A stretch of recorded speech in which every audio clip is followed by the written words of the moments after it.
નમસ્કાર વિદ્યાર્થી મિત્રો, ફરીથી આપણી યુટ્યુબ ચેનલ ક્લાસ કેમિસ્ટ્રીમાં આપણે ઇલેક્ટ્રોકેમિસ્ટ્રીના લેક્ચર નંબર 3ની આપણે વાત કરીએ. તો હવે જે મેં તમને ગયા લેક્ચરમાં કીધું હતું એ પ્રમાણે હવે આપણે અહીંથી શીખશું નન્સ્ટ સમીકરણ. કયું? નન્સ્ટ સમીકરણ. તો નન્સ્ટ સમીકરણ છે એ કઈ રીતે તમે મેળવી શકો છો? તો એના માટે નન્સ્ટ સમીકરણ માટે પહેલાં તો કે એક શબ્દ યાદ રાખજો, પ્રમાણિત કોષ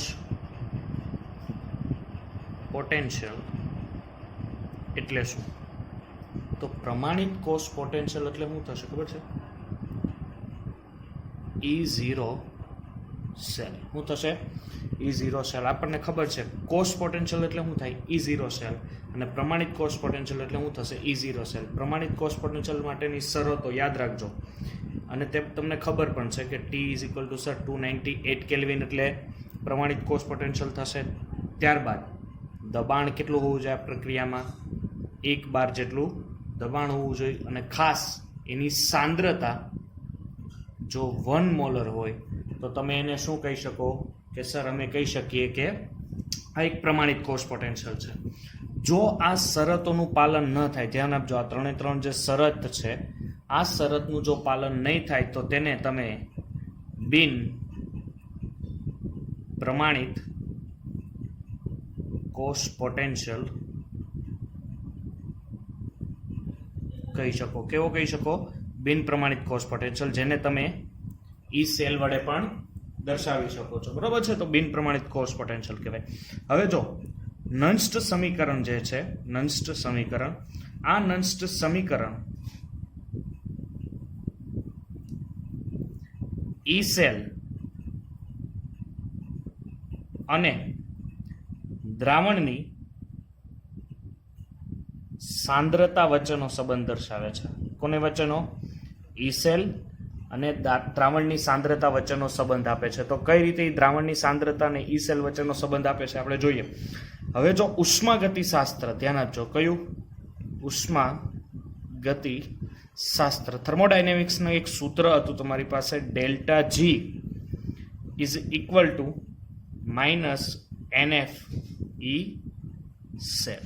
બરોબર છે? Delta G is equal to minus NF E cell. હવે એ જ પ્રમાણે જો પ્રમાણિત અવસ્થામાં હોય તો delta G0 is equal to minus NF E0 cell. બરોબર છે? કયું સૂત્ર હતું? Minus NF E0 cell. ચાલો, અને હજી એક સૂત્ર એને આપણે લાગુ પડીએ તો delta G is equal two, તો આ સૂત્ર છે બધા ધોરણ 11માં આવી ગયા છે એટલે તમારે ત્યાંથી જ યાદ રાખવા પડશે, કોઈ નવું સૂત્ર બનાવેલું નથી. 2.303 delta G is equal to delta G0 2.303 RT log QC. બરોબર છે? એક આ સૂત્ર છે.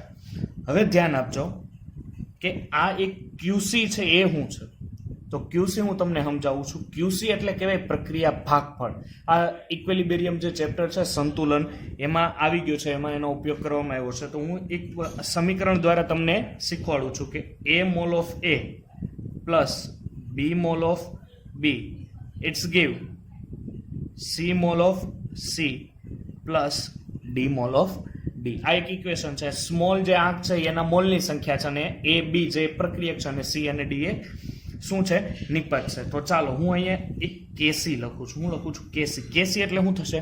સંતુલન અચળાંક. સંતુલન અચળાંકનું સૂત્ર શું છે? નિપજની સાંદ્રતાના છેદમાં પ્રક્રિયકની સાંદ્રતા, એટલે નિશાના છેદમાં પસા. એવું યાદ રાખવાનું તમારે, નિશાના છેદમાં પસા. ચાલો, અહીંયા હવે નિપજની સાંદ્રતા એટલે એકચ્યુઅલમાં, અને જે મોલ હોય, જે એને ગુણાકાર હોય, તત્વયુગ્મિતીય ગુણાંક હોય, ધ્યાન આપજો, એને તમારે શું આપવાની? ઘાત. પછી D mol of D upon, અહીંયા હું કૌંસમાં A લખું અને એની ઘાત A મોલ, કારણ કે એના મોલ A છે. ત્યારબાદ અહીંયા B લખું અને એના મોલ ક્યાં છે? B. તમે KC ક્યારે મૂકી શકો ખબર છે? જ્યારે પ્રક્રિયા કેવી હોવી જોઈએ? પ્રક્રિયા સંતુલનમાં હોય ત્યારે તમે આ મૂકી શકો. ક્યારે મૂકી શકો? જ્યારે પ્રક્રિયા સંતુલનમાં. હવે જો QC મૂકું તો સેમ વસ્તુ, QC માટે પણ એ જ સૂત્ર લાગુ પડે, નિશાના છેદમાં પસા. તો હું અહીંયા મૂકું છું C mol of C into D mol of D D upon A mole of A into B mole of B. પણ અહીંયા એક શરત યાદ રાખવાની કે જ્યારે પ્રક્રિયા સંતુલનમાં ન હોય ત્યારે. ઓકે, જ્યારે પ્રક્રિયા સંતુલનમાં ન હોય ત્યારે. જો આ ઇમ્પોર્ટન્ટ છે, અહીંયા યાદ રાખજો, નિપજની સાંદ્રતા ના છેદમાં પ્રક્રિયકની સાંદ્રતા. ચાલો હવે અહીંયા સુધી સમજાઈ ગયું હશે. ચાલો તો હું હવે તમને અહીંયા એક બાજુમાં ધ્યાન આપજો, સૂત્ર બનાવું. હવે ડેલ્ટા જી 0 બેની વેલ્યુ આપણી પાસે છે, હાજર છે, મૂકી દો. તો minus NF E cell is equal to minus NF E0 cell plus 2.303 RT log QC. Okay, 2.303 RT log QC તમારી પાસે છે. હવે જુઓ, માઇનસ NF E સેલ છે, ધ્યાન આપજો શું છે, માઇનસ NF E સેલ. તો અહીંયા હું લખું કે માઇનસ NF વડે ભાગતા આ સમીકરણ જે આખું દેખાય છે ને તમને ઉપરનું, આ આખા સમીકરણને માઇનસ NF વડે ભાગો તો માઇનસ NF ગયા તો હું વધ્યું E cell is equal two અહીંયા પણ માઇનસ NF જાય એટલે હું વધશે E0 સેલ પ્લસ અહીંયા હવે માઇનસ NF વડે ભાગો એટલે આ નિશાની હવે કેવી થશે, માઇનસ, એટલે 2.303 RT અને અહીંયા ભાગાકારમાં NF, કારણ કે આપણે માઇનસ NF લખ્યું એટલે પ્લસ માઇનસ log QC. બરોબર છે, આ આપણા માટે એક સમીકરણ બનશે. ત્યારબાદ E cell is equal to E0 cell minus 2.303 ગુણ્યા R ની વેલ્યુ જે વાયુ અવસ્થા ચેપ્ટર છે એમાં તમને મળી જશે. R ની વેલ્યુ જે છે એ આવવાની હોય 0.083. કેટલી આવવાની? 0.083. ત્યારબાદ રૂમ ટેમ્પરેચર એટલે 298 કેલ્વિન. n એટલે ઇલેક્ટ્રોનની સંખ્યા, કેટલા ઇલેક્ટ્રોનનો ફેરફાર થયો એની સંખ્યા એટલે n, ઇન્ટુ ફેરાડે અચળાંક 96500. ખરેખર તો ફેરાડે અચળાંક 96484 હોય છે, પણ આપણે 96500 સ્વીકાર્યો છે, ઇન્ટુ લોગ QC. ઓકે, આટલી માહિતી થઈ. હવે આટલા જે પદો છે એ પદોની તમે જ્યારે ગણતરી કરશો, જાતે તમે કેલ્ક્યુલેટર લઈને જાતે ગણતરી કરી શકો, તો એ મળશે તમને minus 0.0592 upon n log QC. આ તમને સમીકરણ મળશે. એટલે કે આ તમારું ફાઇનલ, યાદ રાખજો, આ તમારું શું થયું, ફાઇનલ નષ્ટ સમીકરણ થઈ ગયું છે. બરોબર છે. તો આ રીતના તમે નષ્ટ સમીકરણ મેળવી શકો છો. ચાલો હવે ત્યારબાદ આપણે જોઈએ થોડીક બીજી માહિતી નષ્ટ સમીકરણ. ધ્યાન આપજો, QC એટલે શું છે કે સર નિપજની સાંદ્રતાના છેદમાં પ્રક્રિયકની સાંદ્રતા. n એટલે કે ફેરફાર થતા ઇલેક્ટ્રોનની સંખ્યા.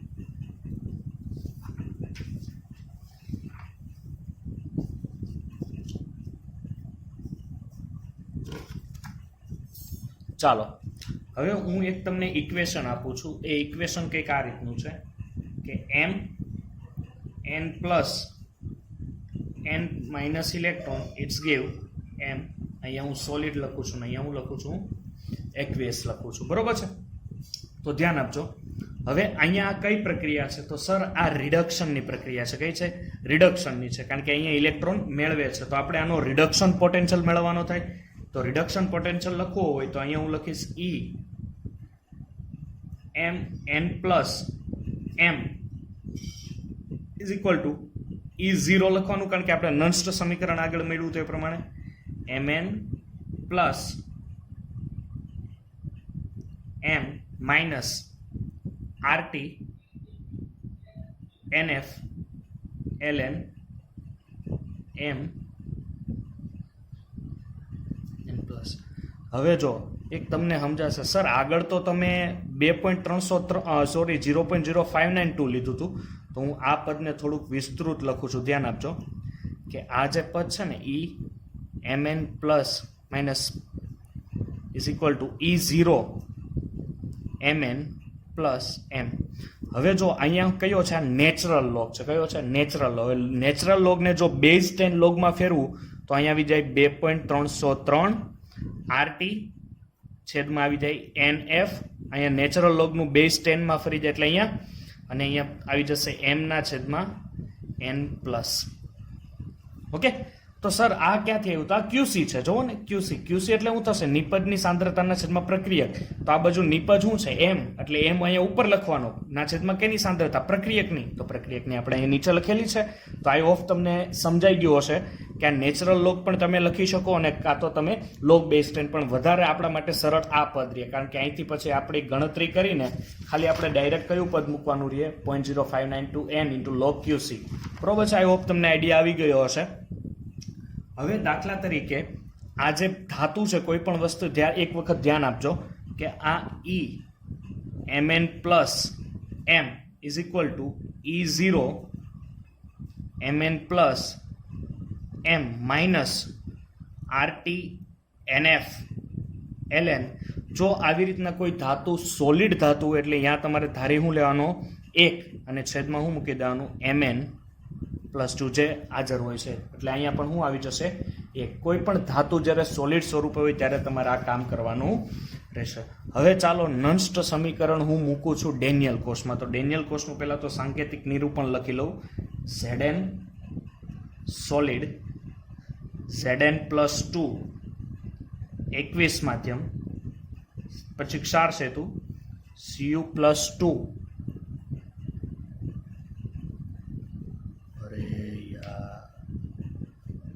ચાલો પછી Cu અને અહીંયા શું થશે? 21 માધ્યમ. ચાલો હવે આમાંથી એનોડ અને કેથોડ તમને કેમ ખબર પડે? તો મેં તમને સક્રિયતા શ્રેણી તમને કીધેલી એનોડ અને કેથોડ માટે. તો ઉપરથી નીચે તરફ જાવ એટલે સક્રિયતા શું થાય? વધે. તો આમાંથી વધારે સક્રિય ધાતુ કોણ હશે? તો સર ઝીંક વધારે સક્રિય. જો ઝીંક વધારે સક્રિય ધાતુ હોય એનો મિનિંગ કે ઝીંકનું શું થાય? ઓક્સિડેશન થાય. ઓકે, ચાલો તો ઝીંકનું ઓક્સિડેશન થતું હશે તો ઝીંક કયા તરીકે વર્તે? એનોડ તરીકે વર્તે. અને એનોડ તરીકે ઝીંક જો વર્તતો હોય તો તમારે અહીંયા શું મૂકવું પડે?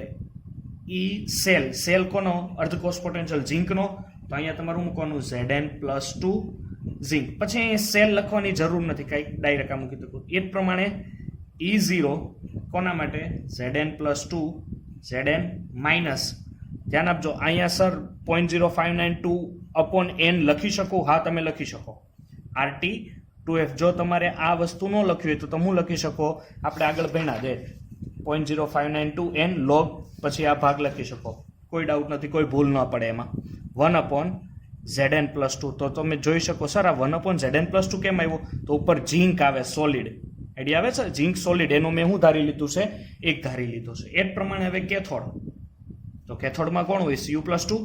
તો E Cu plus 2 Cu E0 Zn plus 2 slash Zn minus RT 2F ln 1 upon Cu plus 2. Okay, આ બે પદમાં તમને આઈડિયા આવી ગયો. હવે તમારે મેળવવાનું શું છે? ઇક્વેશન મેળવવાનું છે. એટલે કે અહીંયા હું હવે આખું ઇક્વેશન જે છે એ બનાવું છું. ધ્યાન આપજો અહીંયા કે E cell is equal two E reduction cathode minus E reduction anode. મેં તમને આગળના વિડીયોમાં કીધું છે કે IUPAC નામ પ્રમાણે અત્યારે E નો ઓક્સિડેશન પોટેન્શિયલ છે એને જ E રિડક્શન પોટેન્શિયલ કહેવાય છે.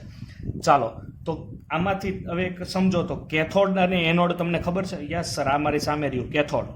તો ECU plus 2 slash Cu minus E Zn plus 2 Zn. Okay, બંનેની વેલ્યુ છે તમારી પાસે? આ સર છે. E ધ્યાન આપજો E0 Cu પ્લસ 2, સોરી અહીંયા Cu આવશે, ભૂલ થઈ ગઈ છે. Cu તો Cu plus 2 Cu minus E0 Zn plus 2 Zn. આ જો ધ્યાન આપજો, આ બેમાં કોમન કાઢેલા છે આ, કારણ કે આ પદ સરખા આવશે એટલે minus RT 2F ln 1 upon Cu plus 2 minus ln 1 upon Zn plus 2. બરોબર છે? ચાલો આ બેની બાદબાકી એટલે શું મળશે તમને? E0 સેલ, અહીંયા હું E સેલ લખું છું ઇઝ ઇક્વલ ટુ આ બેની તફાવત એટલે E cell minus RT 2F. બેમાં કોમન છે, જો અહીંયા કોમન છે ને અહીંયા કોમન એટલે કોમન નીકળી ગયા. ln બેમાં કોમન છે ને કોમન નીકળી ગયા. 1/cu+2 માઇનસ 1/Zn+2 એટલે તમારી સાદું રૂપ આપો એટલે બને તમને Zn+2 ના છેદમાં Cu+2. એટલે મેં તમને આગળ જે સૂત્રમાં કીધું હતું એમ નિપજની સાંદ્રતાના છેદમાં પ્રક્રિયકની સાંદ્રતા, તો હવે તમારું આ નવું જે સૂત્ર બને છે આ સૂત્ર પ્રમાણે હું અહીંયા નીચે લખું છું કે E cell is equal to E0 cell minus RT 2F ln એનોડની સાંદ્રતા ના છેદમાં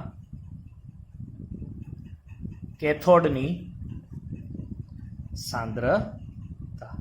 ચાલો પદ વાળું તમને ઈઝી પડે, થોડુંક સમજાય એટલે E cell is equal to E0 cell minus 0.0592 upon n log base 10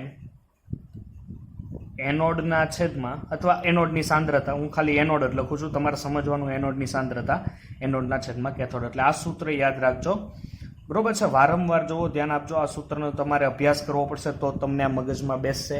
આના જેમ આપણે દાખલા ગણશું એમ વધારે ખ્યાલ આવશે. અને આગલો આના પછીનો જે લેક્ચર છે એ ફક્ત દાખલાઓનો રહેશે અને જી નીટના સરસ દાખલાઓ છે, તો ભૂલ્યા વગર આગળનો લેક્ચર જુઓ. ચાલો હવે આપણે થોડાક આગળ વધીએ. તો હું તમને થોડુંક એક માહિતી આપી દઉં, પછી તમે આ જે બીજા બે સૂત્ર છે એના ઉપર હું તમને લઈ જઈશ. ઓક્સિડેશન કરતા, ધ્યાન આપજો, ઓક્સિડેશન કરતા ની ક્ષમતા પ્રપોઝનલ ટુ એસઆરપી. એસઆરપી એટલે સ્ટેટ રિઝર્વ પોલીસ નહીં, સ્ટાન્ડર્ડ રિડક્શન પોટેન્શિયલ. ધ્યાન આપજો, કયો? Standard reduction potential. ઓક્સિડેશન કરતાની ક્ષમતા standard reduction potential 1 standard oxidation potential. પછી એ પ્રમાણે રિડક્શન કરતાની ક્ષમતા proportional to standard oxidation potential proportional to standard reduction 1 standard reduction. એટલે આ બે મૂલ્યો તમારે ખાસ યાદ રાખવાના છે. ત્યારબાદ આ ટ્રિક પોઈન્ટ છે નીટ JEE માટે.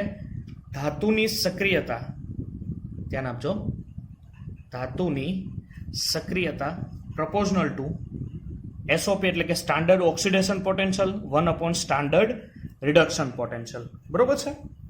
આ તો યાદ રાખવાની છે. ચાલો, ત્યારબાદ હવે આપણી પાસે છે નન્સ્ટ સમીકરણમાંથી, ધ્યાન આપજો, કેમાંથી? નન્સ્ટ સમીકરણમાંથી સંતુલન અચળાંક. શું છે? નન્સ્ટ સમીકરણમાંથી સંતુલન અચળાંક તમારે મેળવવાનો છે. તો નન્સ્ટ સમીકરણમાંથી સંતુલન અચળાંક તમે કઈ રીતે મેળવો છો? તો ધ્યાન આપજો કે એક તમારી પાસે ડેનિયલ કોષ છે, દાખલા તરીકે Zn સોલિડ પ્લસ Cu+2 21 માધ્યમ, ઇટ્સ ગીવ Zn+2 21 માધ્યમમાં રહેશે. ત્યારબાદ Cu સોલિડ આ રીતનું રહેશે. હવે ધ્યાન આપજો, આ ડેનિયલ કોષની, હું ડેનિયલ કોષ અહીંયા રચના દોરતો નથી, પણ તમારે યાદ રાખવાનું. જો એક શરતો યાદ રાખજો કે આ જે આખી પ્રક્રિયા છે, આ પ્રક્રિયામાં શું થશે કે સર એનોડથી કેથોડ તરફ ઇલેક્ટ્રોન જશે, ત્યારબાદ કેથોડથી તમે જોઈ શકો છો કેથોડથી જ્યારે પાછું ફરીથી એ આગળ આવશે એટલે વિદ્યુત પ્રવાહ એનોડ તરફ વહન કરે છે. બરોબર છે? આખી ઘટના થાય. એક સમય આવશે ને ત્યારે આ ઘટના કેવી થશે? સંપૂર્ણ સમાપ્ત થશે. એનો મિનિંગ કે પ્રક્રિયા હવે કેવી થઈ ગઈ? સંતુલનમાં થઈ ગઈ. જો પ્રક્રિયા સંતુલન થાય એટલે તમારો જે કોષ પોટેન્શિયલ છે, ઈ સેલ છે, ઇઝ ઇક્વલ ટુ 0. તમારો કોષ પોટેન્શિયલ કેવો થઈ જશે? 0 થઈ જશે. જો કોષ પોટેન્શિયલ 0 થાય તો અહીંયા આપણે નન્સ્ટ સમીકરણ લખો તો E cell is equal to E0 cell minus 0.0592 upon n log એનોડના છેદમાં કેથોડ. ઓકે, એનોડની સાંદ્રતાના છેદમાં કેથોડ. જો ઈ સેલ 0 થઈ જાય તો અહીંયા 0 લખું તો E0 cell minus 0.0592 upon n log તો અહીંયા મેં શું શીખવાડ્યું હતું તમને ખબર છે કે અહીંયા લોગ શું હતો? ક્યુસી હતો. ક્યુસી ક્યારે વપરાય? કે જ્યારે પ્રક્રિયા સંતુલનમાં નથી. હવે તો પ્રક્રિયા કેવી છે? સંતુલનમાં છે. અને પ્રક્રિયા જો સંતુલનમાં હોય તો તમે શું વાપરો? કેસી. તો જો પ્રક્રિયા સંતુલનમાં હશે તો અહીંયા તમારે શું મૂકવાનું રહે? કેસી. હવે આ જે માઇનસ પદ છે, આખા માઇનસ પદને પેલી બાજુ લઈ જાઓ એટલે કેવો થશે? પ્લસ. તો E0 cell is equal two 0.0592 upon n log KC. Okay, તો આ એક સૂત્ર log કેસી માટેનું થયું. તમારે યાદ રાખવાનું છે, એકદમ યાદ રાખી લેજો. ત્યારબાદ આપણે એના દાખલા વિશે ગણશું. અને ત્યારબાદ આપણી પાસે એક સૂત્ર આવે છે ગિબ્સ મુક્ત ઉર્જા માટેનું સૂત્ર. કેનું? ગિબ્સ મુક્ત ઉર્જા માટે. તો ગિબ્સ મુક્ત ઉર્જા માટે એક વસ્તુ યાદ રાખજો કે વિદ્યુત રાસાયણિક કોષ અને પ્રક્રિયાની ગિબ્સ ઉર્જા 1 સેકન્ડમાં થયેલા વિદ્યુતીય કાર્ય, વિદ્યુતીય પોટેન્શિયલ અને પસાર થયેલી કુલ વીજભારના ગુણાકાર બરાબર હોય છે. બરોબર છે? એટલે એની કોઈ બીજી એના ઉપર માહિતી નહીં, ફક્ત તમારે ગિબ્સનું જે સૂત્ર છે એ જ યાદ રાખી લો એટલે તમારા માટે ઇનફ થશે. Delta G0 is equal to minus RT ln K. બરોબર છે? આ એક સૂત્ર યાદ રાખી લેજો. આ સૂત્ર યાદ રાખવાની એક તમને ટ્રીક આપું છું. અહીંયા તમને શું દેખાય છે? માઇનસ. તો અહીંયા યાદ રાખવાનું માં, પછી RT ln K એટલે મારુતિ લંકા. હું યાદ રાખવાનું? મારુતિ લંકા. મારુતિ લંકા.